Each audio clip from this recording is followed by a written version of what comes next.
Holidays-nale, adu namma GT Holidays da. GT Holidays, South India's #1 travel brand.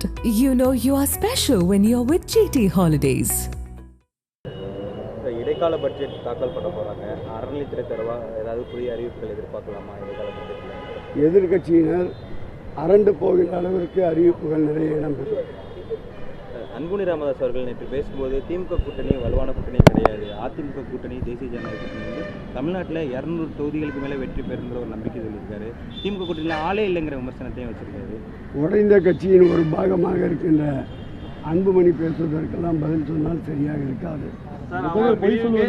முதல்வர் பொய் சொல்வதையே குறியாக இருக்காரு. 7% என்பது நாங்கள் இது பண்ணதுங்கிற மாதிரி எடப்பாடி பழனிசாமி பேசியிருக்காரு. எடப்பாடி பழனிசாமி ஹரிச்சந்திரனுக்கு அடுத்த வீட்டில் குடியிருந்தவர். அவர் வாயிலிருந்து உண்மை தவிர வேறு எதுவுமே வராது. பொய்யிலே பிறந்து பொய்யிலே வளர்ந்த புலவர் பெருமான் தான் எடப்பாடி பழனிசாமி. அவருடைய கட்சியிலிருந்து தற்போது வெளியேறி இருக்கின்ற நம்முடைய கூப்பா கிருஷ்ணன், செங்கோட்டையன் போன்றவரிடம் கேட்டால் அவருடைய வண்டவாளம் தண்டவாளம்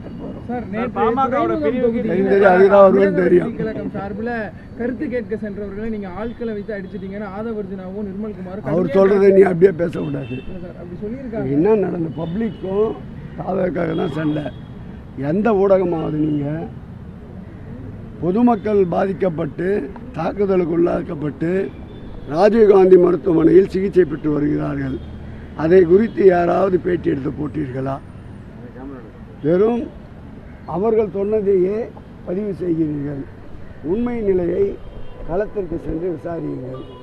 அதே போன்று பாதிக்கப்பட்டு ராஜீவ்காந்தி மருத்துவமனையில் அனுமதிக்கப்பட்டிருப்பவர்கள் யார் என்பதை விசாரியுங்கள்.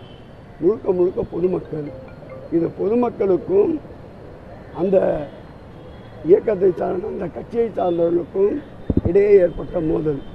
எப்படி பனையூரிலே பிரச்சனைகள் மோதல்கள் தொடர்ந்து கொண்டிருக்கின்றதோ அதே போன்ற ஒரு மோதல் தீர விசாரித்து உண்மையை மக்களுக்கு தெரிவிங்கள். குறிப்பாக சென்னையில் வந்து வர சட்டப்பேரவை தேர்தலில் எல்லா கட்சியுமே சென்னையில் வெற்றி பெறுவதற்கு வந்து ரொம்ப மும்முரமாக இருக்காங்க. சென்னையில் திமுகவின் இருவர்ண கொடி தான் பட்டொலி வீசி பறக்கும்.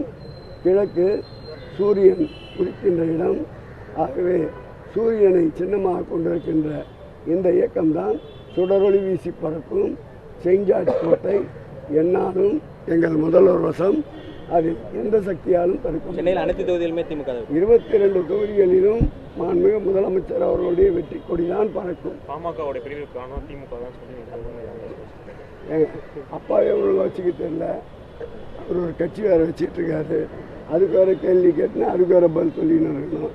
கதறாருங்க. பாவமாக இருக்கு அவரை பார்த்தா. கருத்து கேட்புங்கிற பிரச்சனை மக்கள் மீது தாவேக்கனார் தாக்குறாங்கிறத எடுத்துக்காங்க. இல்லை, நீங்கள் போய் உண்மையை விசாரிங்கன்ற.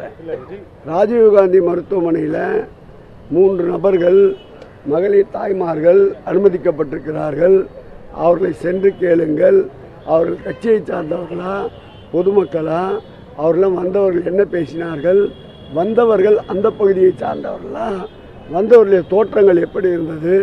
இதையெல்லாம் அவர்களும் விசாரித்து உண்மையை வெளிக்கொண்டு வருங்கள். இது போன்ற செயல்களை வைத்து தங்கள் இயக்கத்திற்கு கலர் மெருகேற்ற துடிக்கின்றார்கள். அதற்கு நாமும் சேர்ந்து விளம்பரம் கொடுக்க தயாராக இல்லை. உண்மையை அறிந்து நீங்கள் அதை ஊடகத்தை வெளிக்கொண்டு வாருங்கள். அப்படியே கிளம்புவாங்க. நன்றி. Holidays-nale, adu namma GT Holidays da. GT Holidays, South India's #1 travel brand. You know you are special when you're with GT Holidays.